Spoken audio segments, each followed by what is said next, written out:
ওসমান হাদিকে হত্যা করা একটা মহলের কাছে কেন এতটা গুরুত্বপূর্ণ হয়ে উঠছিল?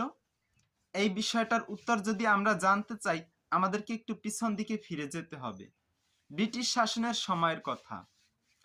তখন কবি কাজী নজরুল ছিলেন তিনি শুধু একজন বিদ্রোহী ছিলেন না, তিনি হাজার হাজার লাখ লাখ মুসলিমকে ব্রিটিশ সাম্রাজ্যবাদী শাসনের বিরুদ্ধে, ব্রিটিশ আধিপত্যবাদের বিরুদ্ধে, ব্রিটিশ সংস্কৃতির বিরুদ্ধে নিজেদেরকে রুখে দাঁড়ানোর জন্য বিদ্রোহী করে গড়ে তুলছিলেন।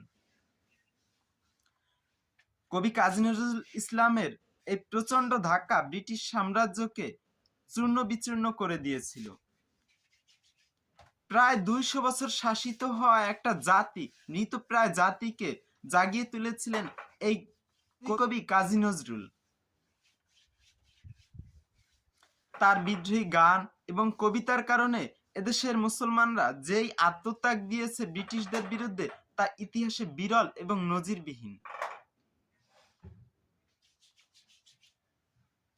অন্যদিকে আমরা যদি রবীন্দ্রনাথ কিংবা বঙ্কিমবাবুর লেখালেখি দেখি, প্রেম, আবেগ এবং ভাব।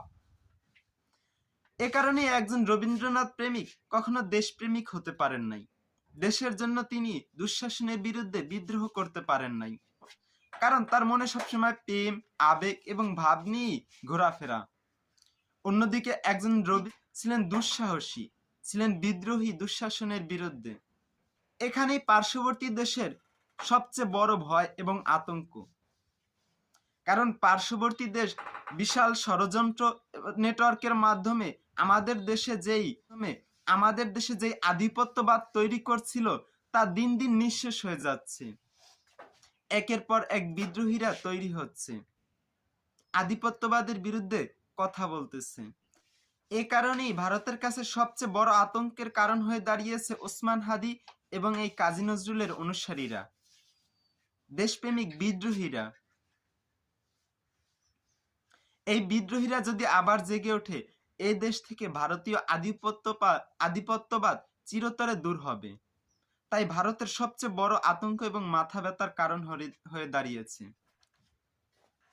ভারতের জন্য সবচেয়ে বড় লজ্জা এবং অপমানজনক হয়ে উঠে দাঁড়াবে এটা যে ভারতের স্বাধীনতার পিছনে মূল রক্ত প্রদানকারীরা ছিলেন মুসলিম। তারাই ব্রিটিশ সাম্রাজ্যের বিরুদ্ধে বিদ্রোহ করেছিলেন, যেখানে ভারতীয়দের ইতিহাস ছিলেন একেবারেই মেলান। তাদের এই লজ্জা এবং অপমান ঢাকার জন্য তারা সবসময় মুসলিমদেরকে বিদ্রোহী, জঙ্গি বিভিন্ন তকমা দিয়ে থাকে, যাতে মুসলিমরা নির্জীব হয়ে পড়ে। তাদের এই বিদ্রোহী ভাব, এই স্বদেশপ্রেমী চেতনা, এটা যেন তারা দূর করে ফেলে। তারা যাতে কলোনাইজড হয়ে থাকে।